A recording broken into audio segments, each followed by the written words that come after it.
Hello प्यारे बच्चों, कैसे हैं आप लोग। आई होप बहुत अच्छे होंगे और क्लासेस को एंजॉय कर रहे होंगे। हम लोग डेली बहुत ही शानदार प्रश्नों को सॉल्व कर रहे हैं और आज भी आपके प्रश्न बहुत ही अच्छे हैं। तो चलिए शुरुआत करते हैं आज के क्लास की। और आज आपका पहला प्रश्न है, स्वदेशी आंदोलन में एक विशिष्ट भूमिका निभाने वाले कौन थे। स्वदेशी आंदोलन में सबसे ज़्यादा बढ़िया भूमिका किसने निभाई थी, आपको ये बताना है। और आपके सामने है ऑप्शन, पहला है बंगाल के छात्र, दूसरा है किसान, तीसरा है दुकानदार और चौथा है भारतीय पदाधिकारीगण। आपके हिसाब से क्या है जो सही हो जाएगा, फटाफट जवाब दीजिएगा। बहुत ही शानदार प्रश्न है और आपका पढ़ा हुआ है, कॉमन सेंस का है और आप लोग इसका उत्तर दे सकते हैं। अब तक की क्लासेस से आप लोगों को बहुत सारी चीज़ें मिल रही हैं। अगर आप ध्यान से बातों को सुनते हैं तो आपका कॉन्सेप्ट क्लियर होगा और अगर आप ध्यान से बात नहीं सुनेंगे तो फिर समस्या होगी। आपका ऑप्शन नंबर फर्स्ट बिल्कुल सही है, बंगाल के छात्रों ने सबसे बढ़िया भूमिका निभाई थी। ऑप्शन नंबर फर्स्ट आपका बिल्कुल सही है। किसने हाथ से बुने हुए खादी के वस्त्र पहनकर शाही दरबार में 1877 में भाग लिया था। इसमें से कौन से व्यक्ति हैं जिन्होंने हाथ से बने हुए जो है कपड़े को पहनकर, खादी वस्त्र को पहन कर के 1877 में शाही दरबार में भाग लिया था। बड़ी बात है ये। पहला ऑप्शन है गणेश वासुदेव जोशी, दूसरा है MC रानडे, तीसरा है रविन्द्रनाथ टैगोर और चौथा है बालेंद्र नाथ टैगोर। आपको बताना है कौन हो जाएंगे। तो याद रखेंगे बच्चा लोग, ये कौन हो जाएंगे। आपका जो ऑप्शन नंबर फर्स्ट है यानी कि गणेश वासुदेव जोशी जो हैं, ये महाराष्ट्र के समाज सुधारक थे और सामाजिक कार्यकर्ता भी थे। यही 1877 के शाही दरबार में स्वयं के हाथ से बना हुआ खादी वस्त्र पहन कर के शामिल हुए थे। कितने सम्मान की बात थी। जहां अंग्रेज अपने विदेशी कपड़ों के साथ उपस्थित थे, वो वहां भारतीयों का प्रतिनिधित्व कर रहे थे और अपने हाथ से बने हुए खादी वस्त्र को पहनकर दरबार में उपस्थित हुए थे। निम्नलिखित में से कौन सा कथन स्वतंत्रता संघर्ष के संबंध में असत्य है। स्वतंत्रता संघर्ष के बारे में क्या है जो सही नहीं है। आपके सामने है ऑप्शन है 4। आपको बताना है कौन सा है जो स्वतंत्रता संघर्ष के बारे में सत्य नहीं है। पहला कह 1905 में बंगाल का विभाजन हुआ, दूसरा 1907 में मुस्लिम लीग का गठन हुआ, तीसरा मिंटो मार्ले सुधार द्वारा मुस्लिमों को स्वतंत्र चुनाव का अधिकार मिला और चौथा कर उपरोक्त सभी बातें सही नहीं हैं। जो सत्य नहीं है आपको वो बताना है। और आपके लिए क्वेश्चन काफ़ी शानदार है और काफ़ी आसान भी है, जो कि रिपीटेड प्रश्न है और आपको बहुत सारी बातें मैं बता चुकी हूँ। आपको पता होगा कि आपका 1905 में बंगाल विभाजन हुआ था, इसमें तो आप लोगों को कोई दिक्कत नहीं है। मैंने आपको ये भी बताया था कि जो आपके मुस्लिम लीग है इसकी स्थापना कब हुई थी। ये स्थापना 30 दिसंबर 1906 को ढाका में हुआ था। 1906 में ढाका में हुआ था, 1907 नहीं है, इसलिए गलत हो गया। बाकी मार्ले मिंटो सुधार में मुसलमानों को स्वतंत्र चुनाव का अधिकार दिया था, ये बात सही है। केवल और केवल दूसरा सही नहीं है, जो कि आपको साफ साफ दिख रहा है। अगला क्वेश्चन भी देखिए आपका बहुत ही शानदार है। कह रहा है ब्रिटिश इंडिया एसोसिएशन की स्थापना 1851 में किसने किया था। ब्रिटिश इंडिया एसोसिएशन के संस्थापक कौन है, आपको ये बताना है और बहुत ही महत्वपूर्ण प्रश्न है ये। बताएंगे आपका कौन है जो ब्रिटिश इंडिया एसोसिएशन के संस्थापक हैं, आपको उनका नाम बताना है। और ये भी आपका रिपीटेड प्रश्न है, कौन हो जाएंगे। आपका ऑप्शन नंबर 2 बिल्कुल सही है। ब्रिटिश इंडिया एसोसिएशन की स्थापना 1851 में राधाकांत देव ने किया था और राधाकांत देव ब्रिटिश इंडिया एसोसिएशन के पहले अध्यक्ष भी थे और देवेंद्रनाथ टैगोर पहले सचिव थे। ये बात भी याद रखिएगा, बहुत ही ज़्यादा इम्पॉर्टेंट है आपका। और ये आपके कांग्रेस के स्थापना का पूर्वगामी संगठन भी माना जाता है। तो अध्यक्ष और सचिव दोनों याद रखिएगा। अगला क्वेश्चन देखिए, ये भी आपके लिए बहुत ही महत्वपूर्ण है। All India trade union Congress के मुंबई अधिवेशन की अध्यक्षता किसने की थी। रिपीटेड प्रश्न है बच्चा लोग, पहले ही करवाई हूँ कि आपके भारत में जो ट्रेड यूनियन कांग्रेस है उसी का एक हिस्सा है all India trade union Congress, जिसकी स्थापना NM जोशी द्वारा 31 अक्टूबर 1920 में मुंबई में किया गया था। ये चीज़ें मैं आपको पढ़ा चुकी हूँ। 31 अक्टूबर 1920 में बम्बई में MN जोशी ने इसकी स्थापना की थी, लेकिन इसकी अध्यक्षता किसने किया था आपको ये बताना है। और ये भी आपका मैं पढ़ा चुकी हूँ कि इसकी अध्यक्षता 1920 में मुंबई में कौन कर रहे हैं, लाला लाजपत राय कर रहे हैं। बिल्कुल सही, ऑप्शन नंबर 3 आपका बिल्कुल सही है। और 1923 में इसकी अध्यक्षता किसने किया है, CR दास ने किया था, ये भी याद रखिएगा। देखिए फिर उसी से जुड़ा हुआ आ गया 1929 में नागपुर में आयोजित all India trade union Congress की अध्यक्षता किसने किया था, जिसकी अध्यक्षता सबसे पहली बार लाला लाजपत राय ने किया। 23 में सी आर दास ने किया। उसकी अध्यक्षता 29 में कौन कर रहे हैं, आपको ये बताना है। और ये क्वेश्चन भी आपके लिए बहुत ही ज़्यादा शानदार है। उत्तर दीजिएगा फटाफट, आपके सामने है ऑप्शन। चमन लाल हैं, एन एम जोशी हैं, जतिन दास हैं, जवाहरलाल नेहरू हैं। आपके हिसाब से क्या है जो कि सही हो जाएगा? तो ये आपका बहुत ही शानदार प्रश्न है। जवाहरलाल नेहरू ने इसकी अध्यक्षता किया है जो है 29 में। ये भी आपके लिए काफ़ी महत्वपूर्ण है। पहले अध्यक्ष बहुत बार पूछे गए हैं और साथ ही ईयर भी पूछा गया है। स्थापना किसने किया ये भी पूछा गया है। सारी चीज़ें मैं आपको बता चुकी हूँ। कांग्रेस समाजवादी पार्टी का प्रथम सम्मेलन हुआ था। कांग्रेस समाजवादी पार्टी का प्रथम सम्मेलन कहाँ हुआ था? अक्टूबर 1934 में, अक्टूबर 1900 जो है अप्रैल 1934 में, मई 1936 में या जून 1940 में? फटाफट जवाब देंगे बच्चा लोग। बहुत ही शानदार प्रश्न है और आप लोगों को इसका जवाब देना है। कांग्रेस समाजवादी पार्टी का प्रथम सम्मेलन कहाँ हुआ था? तो याद रखेंगे कांग्रेस समाजवादी पार्टी का जो प्रथम सम्मेलन है ये अक्टूबर 1934 में बम्बई में हुआ था। ऑप्शन नंबर आपका फर्स्ट बिल्कुल सही है। 1934 में सम्मेलन जो हुआ है ये बम्बई में हुआ था। इसको आपको बिल्कुल और बिल्कुल याद रखना है। आगे बढ़ेंगे। निम्नलिखित में से कौन कांग्रेस समाजवादी पार्टी का संस्थापक सदस्य नहीं था? इनमें से कौन है जो कांग्रेस समाजवादी पार्टी के संस्थापक सदस्यों में शामिल नहीं थे? मीनू मसानी, राम मनोहर लोहिया, नरेंद्र देव या जवाहरलाल नेहरू? फटाफट उत्तर दीजिएगा। अभी आपने देखा कांग्रेस समाजवादी पार्टी की स्थापना 1934 में अक्टूबर में बम्बई में हुआ। इसके स्थापना करने वाले व्यक्तियों में कौन है जो शामिल नहीं है, आपको उनका नाम बताना है। तो याद रखेंगे क्या सही हो जाएगा? 1934 में बम्बई में कांग्रेस समाजवादी पार्टी की स्थापना हुई थी और इसके संस्थापकों में शामिल थे आपके मीनू मसानी थे, राम मनोहर लोहिया थे, नरेंद्र देव भी शामिल थे, जयप्रकाश नारायण भी थे, अशोक मेहता भी थे, अच्युत पटवर्धन भी थे, लेकिन आपके इसमें जवाहरलाल नेहरू शामिल नहीं थे। ये लोग ये जो है बाद में इसको समर्थन देते हैं। सुभाष चंद्र बोस और जवाहरलाल नेहरू इसको बाद में समर्थन देना शुरू कर देते हैं और सक्रिय रूप से इसमें भागीदारी निभाते हैं, लेकिन शुरू में जवाहरलाल नेहरू और सुभाष चंद्र बोस इसकी स्थापना में शामिल नहीं थे। ये चीज़ याद रखिएगा, बहुत ही इंपॉर्टेंट है। अगला क्वेश्चन भी देखिए आपके सामने आ चुका है और ये भी आयोग का पूछा हुआ है। लंदन में द्वितीय गोलमेज सम्मेलन के आयोजन का केंद्र था। लंदन में जो गोलमेज सम्मेलन स्थापित हुआ था उसका स्थान कौन सा था, आपको ये बताना है। आपके सामने देखिए ऑप्शन है और आपको ऑप्शन की सहायता से उत्तर देना है। आपके सामने पहला ऑप्शन है जेम्स पैलेस, दूसरा कह रहा है किंग्सले पैलेस, तीसरा कह रहा है बर्किंघम पैलेस और चौथा कह रहा है 10 डाउन स्ट्रीट। आपको बताना है कि कौन सा है जो सही हो जाएगा। लंदन में द्वितीय गोलमेज सम्मेलन का आयोजन का केंद्र क्या था और आपको इसका उत्तर देना है। बच्चा लोग फटाफट उत्तर दीजिएगा। द्वितीय गोलमेज सम्मेलन जो कि 7 सितंबर 1931 से शुरू हुआ था और 1 दिसंबर 1931 तक चला था, जिसमें महात्मा गांधी एकमात्र कांग्रेस के प्रतिनिधि के रूप में शामिल हुए थे। आपको बताना है कि ये कहाँ पर संपन्न हुआ था। और ये क्वेश्चन भी आता है कि वो किस जहाज़ से गए थे गांधी जी और कौन से जगह पे वो ठहरे थे। तो ये सारी चीज़ें भी एग्ज़ाम में पूछी गई हैं। तो क्या सही हो जाएगा आपका?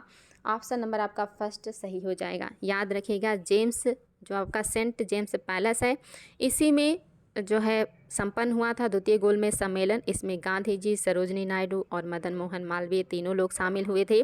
गांधी जी एस राजपूताना नामक जलपोत से लंदन गए थे। ये बात भी याद रखेगा। ये क्वेश्चन आया किससे गए हैं?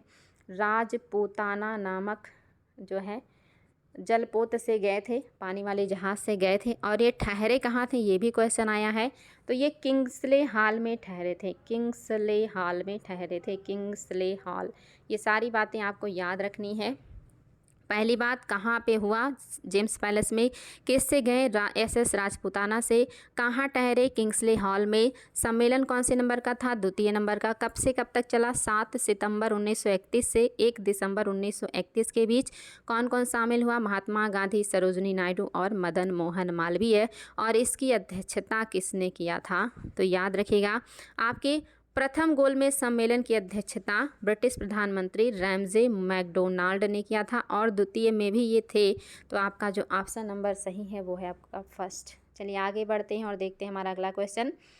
मुंबई में नौसैनिक विद्रोह कब गठित हुआ? मुंबई में नौसैनिक विद्रोह कब गठित हुआ या कब हुआ? पहला ऑप्शन है फरवरी 1946, दूसरा है जून 1945, तीसरा है जून 1946 और चौथा है कोई नहीं। फटाफट जवाब दीजिएगा बच्चा लोग। बहुत ही शानदार प्रश्न है। मुंबई में नौसैनिक विद्रोह कब हुआ था? ये क्वेश्चन कई बार आया है। इसी को रॉयल इंडियन नेवी विद्रोह भी कहा जाता है। तो इसके लिए आपका कौन सा है जो सही हो जाएगा? तो याद रखेंगे आपका ऑप्शन नंबर बिल्कुल फर्स्ट सही है। रॉयल इंडिया नेवी का जो विद्रोह है ये शुरू हुआ है 18 फरवरी 1946 को। और ये मुंबई में कौन से जहाज़ पे हुआ? ये क्वेश्चन भी आया है। HMS तलवार नामक जहाज़ पर हुआ था, जहाँ पे जो मतलब हमारे जो भारतीय सैनिक थे इनके साथ बहुत ज़्यादा भेदभाव होता था, वेतन, पदोन्नति, भोजन को लेकर के, इन सभी चीज़ों को लेकर के इन्होंने जो है इसका विरोध किया था। तो आपका पहला ऑप्शन बिल्कुल सही है, 18 फरवरी 1946। निम्नलिखित में से किसको भगत सिंह के साथ फांसी नहीं दी गई थी? इनमें से कौन है जिनको भगत सिंह के साथ फांसी नहीं मिली थी? आपको उनका नाम बताना है। पहला ऑप्शन है शिवराय, दूसरा है राजगुरु, तीसरा है सुखदेव और चौथे हैं जतिन दास। इनमें से कौन है जिनको भगत सिंह के साथ फांसी नहीं दी गई थी? आपको ये बताना है और ये भी आपके लिए बहुत ही महत्वपूर्ण प्रश्न है। फटाफट जवाब दीजिएगा, बहुत ही ज़्यादा इम्पॉर्टेंट है।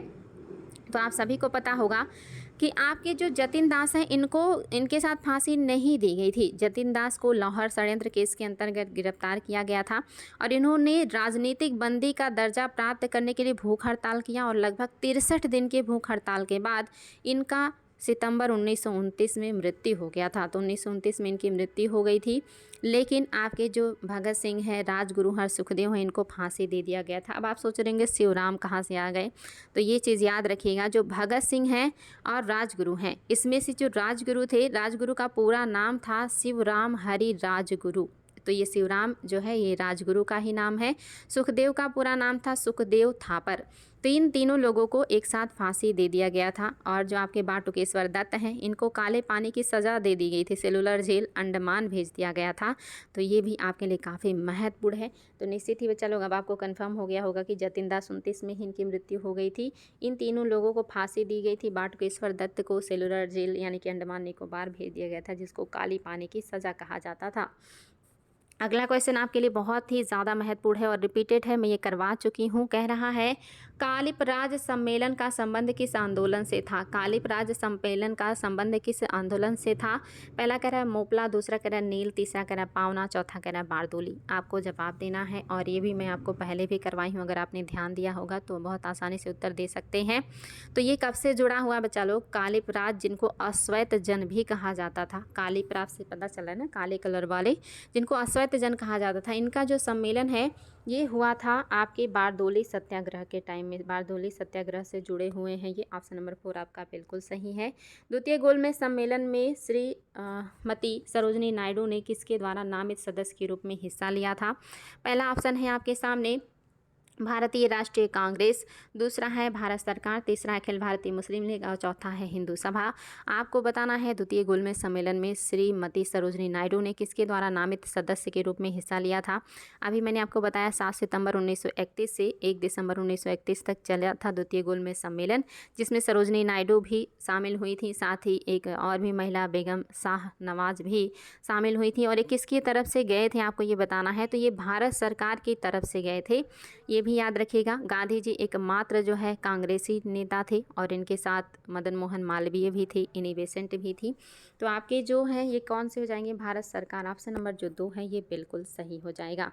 चलिए अगला क्वेश्चन, निम्नलिखित में से कौन सा विकल्प सही क्रम में है? कौन सा है जो सही क्रम में? आपके सामने आंदोलन है और इनका सही क्रम का प्रतिनिधित्व कौन कर रहा है, आपको ये बताना है। पहला कह रहा है लखनऊ समझौता, पहले में है लखनऊ समझौता, चंपारण सत्याग्रह, असहयोग आंदोलन और सविनय आंदोलन। दूसरे में असहयोग आंदोलन, चंपारण सत्याग्रह, लखनऊ समझौता और सविनय आंदोलन। तीसरे में है सविनय आंदोलन, असहयोग आंदोलन, लखनऊ समझौता और चंपारण सत्याग्रह। और चौथा कह रहा है उपरोक्त में से कोई भी सही क्रम में नहीं है। और आपको ये बहुत आसानी से बता सकते हैं, इसका उत्तर आपको पता है। लखनऊ जो है ये 1916 में सम्मेलन हुआ था। उसके बाद चंपारण जो है ये 1917 में हुआ था। असहयोग 1920 में हुआ था, 1920 में हुआ था असहयोग। और आपका जो सविनय अवज्ञा है ये आपका कब का है, 1930 की घटना है। तो इस हिसाब से आपका पहला ऑप्शन बिल्कुल सही हो जाएगा। बहुत आसान है, काफ़ी महत्वपूर्ण इवेंट हैं तो मोस्टली बच्चों को याद रहते हैं। पंजाब हिंदू सभा की स्थापना किसने किया था? UN मुखर्जी हैं, लालचंद हैं, दोनों लोग हैं या कोई नहीं है? पंजाब हिंदू सभा के संस्थापक कौन हैं, आपको ये बताना है। आपको फटाफट उत्तर दे देना है बच्चा लोग। देखते हैं आप लोग क्या उत्तर देने वाले हैं। तो आपके हिसाब से क्या हो जाएगा? पंजाब हिंदू सभा की स्थापना 1909 में किया गया था और इसके नेता UN मुखर्जी और लालचंद दोनों ही थे। तो आपका ऑप्शन नंबर जो मतलब 3 है ये बिल्कुल सही है। याद रखिएगा 1909 में स्थापना हुई थी पंजाब हिंदू सभा की। ये भी पूछ सकता है कब हुआ था, 1909 में हुआ था। पार्लियामेंट सुधार के ईयर में ही इसकी स्थापना हुई थी, तो इसलिए इसको याद रखिएगा। लेकिन अगर हिंदू महासभा पूछ लेता तो हिंदू महासभा की स्थापना 1915 में हुआ था। हिंदू महासभा की स्थापना 1915 में हुआ था। मदन मोहन मालवीय के द्वारा इसकी स्थापना की गई थी। ये क्वेश्चन भी आया हुआ है, तो इसको आप लोगों को याद रखना है। चलिए देखते हैं अगला क्वेश्चन। निम्नलिखित में से कूट की सहायता से कालानुक्रम में व्यवस्थित कीजिए। देखिए फिर से कालानुक्रम में व्यवस्थित करना है। आपके सामने आंदोलन है बहुत सारे, और पहले आप आंदोलन को देख लीजिए। दक्कन अशांति, पावना विद्रोह, नील विद्रोह और तमिलनाडु का पोलीगार विद्रोह। अब आप देख लीजिए कूट आपके सामने है। कूट देख लीजिए और फिर आपको इनका उत्तर देना है, और आप अपने हिसाब से भी इसको सही लगा सकते हैं। चलिए देख लेते हैं। हम आपको ईयर भी बता देते हैं, बिकॉज ये थोड़े से हो सकता है दिक्कत करें आप लोगों को। कूट वाले प्रश्न से आप लोग थोड़ा घबराते हैं। तो देखेंगे पहले तमिलनाडु के जो पोलीगारों का विद्रोह है ये कब हुआ है, तो ये हुआ है 1799 से लेकर के ये चला था 1801 तक। 1799 से 1801 तक चला था तमिलनाडु के पोलीगारों का विद्रोह। नील विद्रोह तो आप सभी को पता है कि ये आपकी घटना 1859 की है, 59-60 की है, 59-60 की है, ये तो बिल्कुल पता है। पावना विद्रोह जो है ये आपका 1873-76 की घटना है। 1873 और 76 की घटना है। और आपका जो बचा दक्कन ये 1875 का है। मैंने ये भी आपको बताया था कि 1875 का है। अब देखिए आपका कौन सा है जो सही हो जाएगा। तो सबसे पहले तो आपका तमिलनाडु का आ जाएगा। उसके बाद दूसरे नंबर पे आपका आ जाएगा नील विद्रोह, यानी कि 4, 3 और फिर 2 और फिर आपका 1। 4, 3, 2, 1 आपके हिसाब से 4, 3, 2, 1, यानी कि ऑप्शन नंबर 3 आपका बिल्कुल सही है बच्चा लोग। 4, 3, 2, 1 आपका ऑप्शन नंबर 3 बिल्कुल सही है। अगला देखिए, खिलाफत आंदोलन किसने प्रारंभ किया था? खिलाफत आंदोलन किसने प्रारंभ किया? मोहम्मद अली जिन्ना ने, मोहम्मद अली जिन्ना ने, दूसरा करा मोहम्मद अली ने, तीसरा करा शौकत अली ने, चौथा करा हसरत मोहानी ने, पांचवा करा दूसरा, तीसरा दोनों। फटाफट उत्तर दीजिएगा आपके हिसाब से क्या है जो सही हो जाएगा। और ये क्वेश्चन भी आपके लिए बहुत ही ज़्यादा इम्पॉर्टेंट है, तो निश्चित ही याद रखेंगे कौन हो जाएंगे। आपका दूसरा और तीसरा दोनों हो जाएगा। मोहम्मद अली और शौकत अली, इन्हीं दोनों लोगों ने खिलाफत आंदोलन को शुरू किया था। आपके लिए काफ़ी इम्पॉर्टेंट है। खिलाफत कमेटी में शौकत अली भी थे, मोहम्मद अली भी थे, मौलाना अबुल कलाम आज़ाद भी थे, हकीम अजमल भी थे, हसरत मोहानी भी शामिल थे इसमें। लेकिन आपके जो कह रहा है कि प्रारंभ किसने किया, तो मेन जो रोल था वो था आपके शौकत अली का और मोहम्मद अली का। तो ऑप्शन नंबर आपका 5 बिल्कुल सही है। निम्नलिखित में से किसको भारत की राजनीतिक अशांति का जनक कहा जाता है? किसको भारत की राजनीतिक अशांति का जनक कहा जाता है, आपको ये बताना है। और ये क्वेश्चन भी आपके लिए बहुत ही शानदार है, आयोग का कई बार पूछा हुआ क्वेश्चन है, तो याद रखेंगे। वैलेंटाइन सिरोल ने भारत के अशांति का जनक किसे कहा था? तो ये कहा था उन्होंने बाल गंगाधर तिलक को। इसके लिए बाल गंगाधर तिलक ने उनके ऊपर मानहानि का मुकदमा भी चलाया था और इंग्लैंड में भी गए थे, लेकिन वो मुकदमा हार गए थे। तो इसलिए आप देखेंगे आपका जो ऑप्शन नंबर 2 है ये बिल्कुल सही है। बाल गंगाधर तिलक को वैलेंटाइन सिरोल ने कहा था शांति का जनक। अगला देखिए, 1936 के चुनाव में संयुक्त प्रांत में कौन भारतीय महिला मंत्री उमा नेहरू पंडित, मतलब कौन थी? आपको 1936 के चुनाव में संयुक्त प्रांत में कौन भारतीय महिला मंत्री थी, आपको उनका नाम बताना है। पहला है उमा नेहरू, दूसरा है पंडित लक्ष्मी, तीसरा है विजय लक्ष्मी पंडित और चौथा है हंसा मेहता। इनमें से कौन है जो 1936 के चुनाव में महिला मंत्री बनी थी, आपको ये बताना है। और ये भी आपके लिए काफ़ी शानदार प्रश्न है, तो याद रखेंगे बच्चा लोग क्या हो जाएगा। तो आपका जो सही है वो है ऑप्शन नंबर आपकी 3, यानी कि 1937 ईस्वी में जो बने थे मंत्रिमंडल, उसमें जो आपकी विजय लक्ष्मी पंडित हैं, ये संयुक्त प्रांत यानी कि उत्तर प्रदेश की विधानसभा के लिए निर्वाचित हुई थी। ये चीज़ याद रखिएगा, बहुत ही ज़्यादा इम्पॉर्टेंट है। और जो आपके विजय लक्ष्मी पंडित हैं, ये रूस की स्वतंत्र भारत की पहली राजदूत भी बनी थी, इसलिए ये क्वेश्चन आपके लिए बहुत ही ज़्यादा इम्पॉर्टेंट है। किसने कहा था हिंदू और मुसलमान भारत की दो आँखें हैं, किसने कहा था कि हिंदू और मुसलमान भारत की दो आँखें हैं। देखिए बहुत ही शानदार स्टेटमेंट है, आयोग ने इसको कई बार पूछा हुआ है। सर सैयद अहमद खान ने कहा है, या मिर्ज़ा गुलाम हैदर ने कहा है, या रशीद अहमद ने कहा है, या इनमें से कोई नहीं। बताएंगे बच्चा लोग आपके हिसाब से क्या है जो सही हो जाएगा। किसने कहा था कि हिंदू और मुसलमान भारत की दो आँखें हैं। और ये प्रश्न भी आपके लिए बहुत ही शानदार है। सर सैयद अहमद खान है, मिर्ज़ा गुलाम हैदर है, रसी अहमद है, या इनमें से कोई नहीं। तो याद रखेंगे क्या सही हो जाएगा। ये शुरुआत में जो कह रहे हैं, ये कह रहे हैं आपके सर सैयद अहमद खान। शुरू में इनके विचार बहुत अच्छे थे और इन्होंने ही कहा था कि हिंदू और मुसलमान भारत की दो आँखें हैं। उनके अनुसार हिंदू और मुसलमान दोनों हिंदुस्तानी रूप की खूबसूरत दुल्हन की दो आँखें हैं। तो आप याद रखिएगा, ये एक बहुत ही अच्छा है स्टेटमेंट। जब शुरू में इन्होंने भारतीयों की तरफ इनके जो रुख थे वो अच्छे थे, धीरे धीरे ये कट्टर हो गए थे, तो इन्होंने बहुत अच्छी बात शुरू में कही थी। इन्हीं के प्रयास से आप जानते हैं कि अलीगढ़ में जो है मोहम्मडन एंग्लो ओरिएंटल स्कूल की स्थापना भी हुई थी, इसको भी याद रखिएगा। इन्होंने कलकत्ता में साइंटिफिक सोसाइटी की स्थापना भी करी थी। इन्होंने सभ्यता और नैतिकता पर तहजीब उल हक जो है पुस्तक भी लिखी है। तो ये अपने आप में काफ़ी फेमस पर्सनालिटी हैं आपके सर सैयद अहमद खान। अगला क्वेश्चन भी आपका बहुत ही शानदार है, कह रहा है हिंदू और मुसलमान मेरी दो बेगम है, मुसलमान मेरी लाडली बेगम है, यह कथन किसका है। हिंदू और मुसलमान मेरी दो बेगम है, लेकिन मुस्लिम जो है वो मेरी लाडली बेगम है, ये किसने कहा है। बैम फील्ड फुलर, या कर्जन, या डलहौजी, या मेयो, कौन कह रहे हैं आपके। बहुत ही शानदार प्रश्न है ये, याद रखिएगा। ये जो कह रहे हैं ये पूर्वी बंगाल के लेफ्टिनेंट गवर्नर हैं, यानी कि जब बंगाल बट गया तो पूर्वी बंगाल जो मुस्लिम बाहुल्य क्षेत्र था उसके ये लेफ्टिनेंट गवर्नर थे। और इन्होंने बंगाल विभाजन पर अपनी जो है मुसलमानों के प्रति एक तरीके से कि लगाव को मतलब प्रदर्शित करने के लिए उन्होंने ऐसी बात कही। और उन्होंने कहा था कि ये कौन है, बैम फील्ड फुलर, ये पूर्वी बंगाल के लेफ्टिनेंट गवर्नर थे। बंगाल विभाजन के समय इन्होंने कहा कि मुसलमान और हिंदू दो बेगमें हैं मेरी, लेकिन उसमें से जो ज़्यादा लाडली बेगम है वो है मुस्लिम। तो ये भी कह के इन्होंने कहीं ना कहीं बांटने का प्रयास किया था। तो आप सभी को ये सारी बातें याद रखना है। चलिए बच्चा लोग आगे बढ़ते हैं और देखते हैं हमारा अगला क्वेश्चन। असहयोग आंदोलन के समय किस नेता ने अपनी अति समृद्ध वकालत छोड़ दी थी। असहयोग आंदोलन के समय किस नेता ने अपनी अति समृद्ध वकालत को छोड़ दी थी, फटाफट उत्तर दीजिएगा। पहला कह रहा है महात्मा गांधी, दूसरा कह रहा है मोतीलाल नेहरू, तीसरा कह रहा है मदन मोहन मालवीय, और चौथा कह रहा है वल्लभ भाई पटेल, और पाँचवा कह रहा है 2 और 4 दोनों। फटाफट जवाब दीजिएगा। असहयोग आंदोलन आप सभी को पता है गांधी जी ने 1 अगस्त 1920 को प्रारंभ किया था, 1 अगस्त 1920 को प्रारंभ किया। उस समय किन नेताओं ने अपनी अति समृद्धशाली जो वकालत है उसको छोड़ दिया था।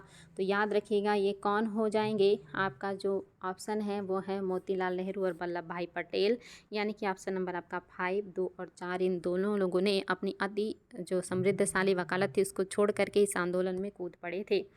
अगला क्वेश्चन देखिए, CR फार्मूला का विरोध किसने किया था। CR फार्मूला का विरोध किसने किया था बच्चा लोग। गांधी ने किया था, मोहम्मद अली जिन्ना ने किया था, माउंटबेटन ने किया था, या लॉर्ड इरविन ने किया था। आपको बताना है CR फार्मूला को किसने मतलब जो है मना कर दिया था या इनकार कर दिया था या विरोध किया था। आपके लिए काफ़ी शानदार प्रश्न है। तो कौन करेंगे ऐसा। CR जो मतलब एक तरीके से राजगोपालाचारी हैं, ये कांग्रेस और मुस्लिम लीग के बीच समझौता करवाने के पूर्ण पक्षधर थे और इसीलिए इन्होंने एक फार्मूला भी तैयार किया था और गांधी जी ने इसको स्वीकृति भी दे दी थी। ये फार्मूला ये 10 जुलाई 1944 में आई थी। लेकिन इस फार्मूले का विरोध किसने कर दिया या अस्वीकार किसने कर दिया था? क्योंकि ये जो मोहम्मद अली जिन्ना है, ये द्विराष्ट्र के सिद्धांत पर अटल थे, अडिग थे। इन्होंने इसको मानने से मना कर दिया। इन्होंने कहा कोई समझौता नहीं चाहिए मुझे सिर्फ और सिर्फ पाकिस्तान चाहिए।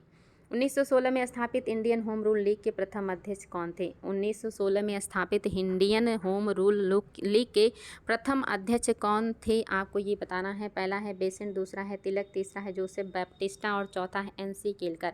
बहुत ही शानदार क्वेश्चन है बच्चा लोग, बताइएगा आपके हिसाब से क्या है जो सही हो जाएगा।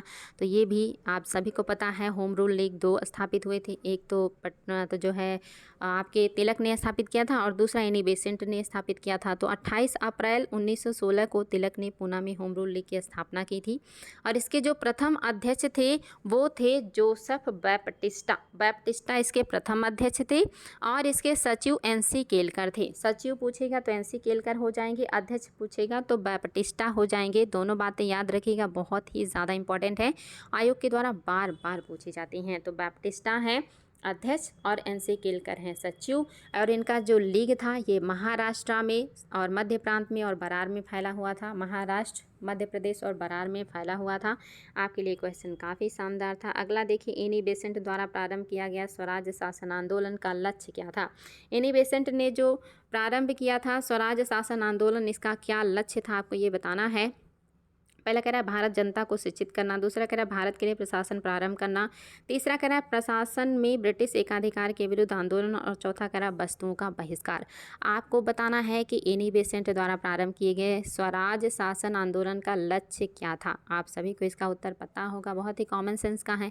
एनी बेसेंट बहुत ज़्यादा की बात तो नहीं कर रही थी, लेकिन एनी बेसेंट ने 1916 में, जब इनका जो लीग है ये सितंबर में बना था, तो सितंबर 1916 में ये मद्रास में होम रूल लीग की स्थापना करती हैं और ये तिलक के होम रूल लीग से बाद में स्थापित हुआ। उन्होंने अप्रैल में किया, इन्होंने सितंबर में स्थापित कर लिया था, लेकिन दोनों लोग आपसी सहयोग से काम कर रहे थे। और इनका जो लीग था एनी बेसेंट का, ये ज़्यादा क्षेत्रों में फैला हुआ था और इनका जो काम था कि भारत के लिए स्वशासन प्रारंभ करना, भारत के लिए स्वशासन प्रारंभ करना ही इनका सबसे मेन जो है लक्ष्य था। ऑप्शन नंबर 2 आपका बिल्कुल सही है।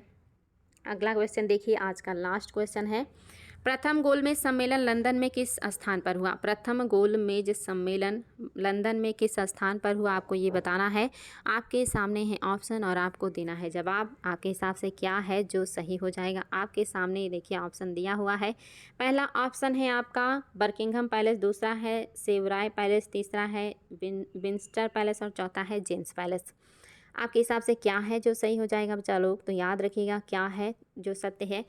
तो ऑप्शन नंबर आपका 4 ही इसका भी सही है। जेम्स पैलेस में ही हुआ था आपका प्रथम गोलमेज सम्मेलन, जो कि लंदन में संपन्न हुआ था। 12 नवंबर 1930 को ये सम्मेलन आयोजित किया गया था और ये आपका ऑप्शन नंबर जो 4 है ये बिल्कुल सही है। उम्मीद है आज के प्रश्न आपको अच्छे लगे होंगे। बहुत चुन चुनकर प्रश्नों का संग्रह आप लोगों के लिए लाया गया था, जो आयोग के द्वारा बार बार पूछे जाते हैं और बहुत ही ज़्यादा इंपॉर्टेंट है। आप लोग सीरियसली क्लास को सुना करें और अपने ज्ञान को बढ़ाएं और धीरे धीरे कॉन्फिडेंस लाएं। अब आपके ज्ञान में बढ़ोतरी दिखनी चाहिए। बहुत दिनों से हम लोग मेहनत कर रहे हैं बच्चा लोग, तो अब उसका आउटपुट हमें दिखना चाहिए। आज के लिए इतना ही, हम लोग फिर मिलेंगे ऐसे ही शानदार प्रश्नों के साथ। Thank you so much.